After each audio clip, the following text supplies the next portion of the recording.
हमारे टेन्योर में सेमीकंडक्टर और अन्य सेक्टर्स में हम करने जा रहे हैं। दुनिया के महत्वपूर्ण कामों में जो चिप्स काम में आएगी, वो चिप्स मेरे भारत की मिट्टी में तैयार हुई होगी। मेरे भारत के नौजवानों की बुद्धि का परिणाम होगा, मेरे भारत के नौजवानों के परिश्रम का परिणाम होगा। ये विश्वास हमारे भीतर है। आदरणीय सभापति जी, हम आधुनिक भारत की तरफ भी जाएंगे। हम विकास की नई ऊंचाइयों को, लेकिन हमारी जड़ें जमीन से जुड़ी रहेगी। हमारे पैर देश के जन सामान्य की जिंदगी से जुड़े रहेंगे और हम 4 करोड़ गरीबों के घर बना चुके हैं। आने वाले इस टेन्योर में तेज गति से 3 करोड़ और घर बना करके इस देश में किसी को भी घर के बिना रहना ना पड़े, ये हम देखेंगे। आदरणीय सभापति जी, 10 साल में विमेन सेल्फ हेल्प ग्रुप में हमने देश की कोटि-कोटि बहनों को एंटरप्रेन्योर के क्षेत्र में एक बहुत सफलतापूर्वक हमने आगे बढ़े हैं। अब हमने उसको नेक्स्ट लेवल पे ले जाने वाले हैं।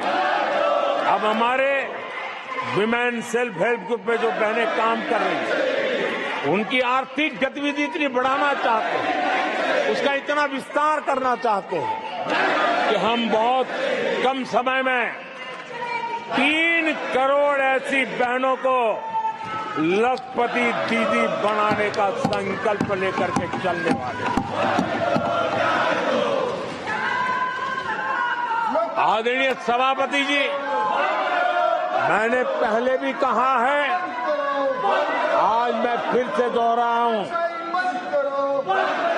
हमारी तीसरी टर्म में इसका मतलब है हम 3 गुना स्पीड से काम करेंगे।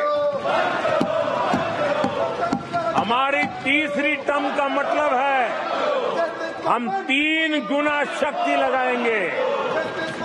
हमारी तीसरी टर्म का मतलब है हम देशवासियों को 3 गुना परिणाम ला करके देंगे।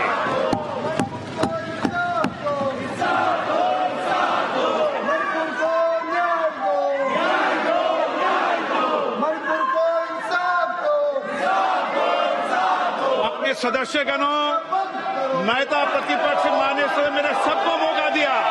आपने 90 मिनट बोला, ये संसद में तरीका ठीक नहीं है। मैं आग्रह करूंगा, आप इस तरीके से संसद की मर्यादा को बनाए, उचित नहीं है। आप जाइए बेल में से, बैठिए। आपको पर्याप्त समय, पर्याप्त अवसर दिया। आपको 90 मिनट बोलने दिया और समय पूरा दिया। आपकी सभी सदस्यों को बोलने का अवसर दिया, लेकिन आप जब सदन के नेता बोलते हैं, जिस तरीके का व्यवहार करते हैं, ये संसदीय परंपराओं के अनुरूप नहीं है। और ये इतनी बड़ी पार्टी जो लेकर आप चल रहे हो, उसकी परंपराओं के अनुरूप भी नहीं है। ये 5 साल ऐसे चलने वाला नहीं है। माननीय प्रधानमंत्री जी, आदरणीय सभापति जी,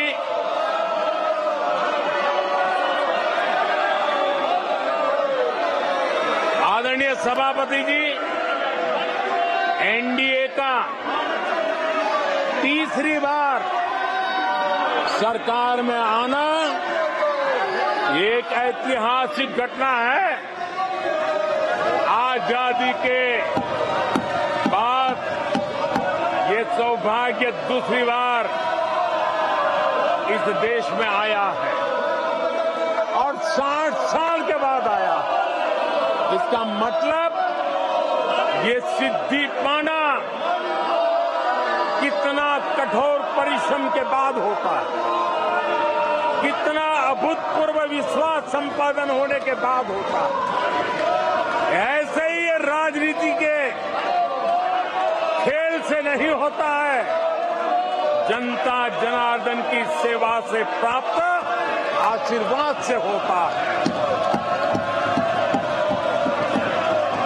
आदरणीय सभापति जी,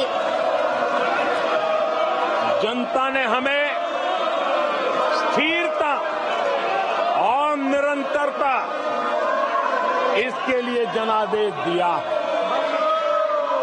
लोकसभा चुनाव के साथ ही आदरणीय सभापति जी, लोगों की नजर से यह चीजें जरा ओझल हो गई। लोकसभा के चुनाव के साथ साथ हमारे देश में 4 राज्यों के बीच चुनाव हुए और आदरणीय सभापति जी, इन चारों ही राज्यों में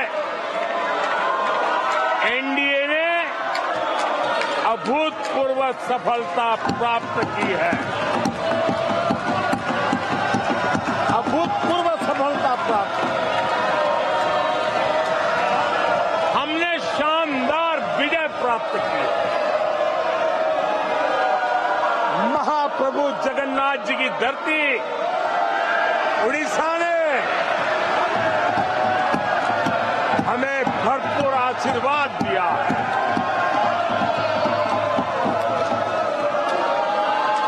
आदरणीय सभापति जी, आंध्र प्रदेश एनडीए ने क्लीन स्वीप किया है।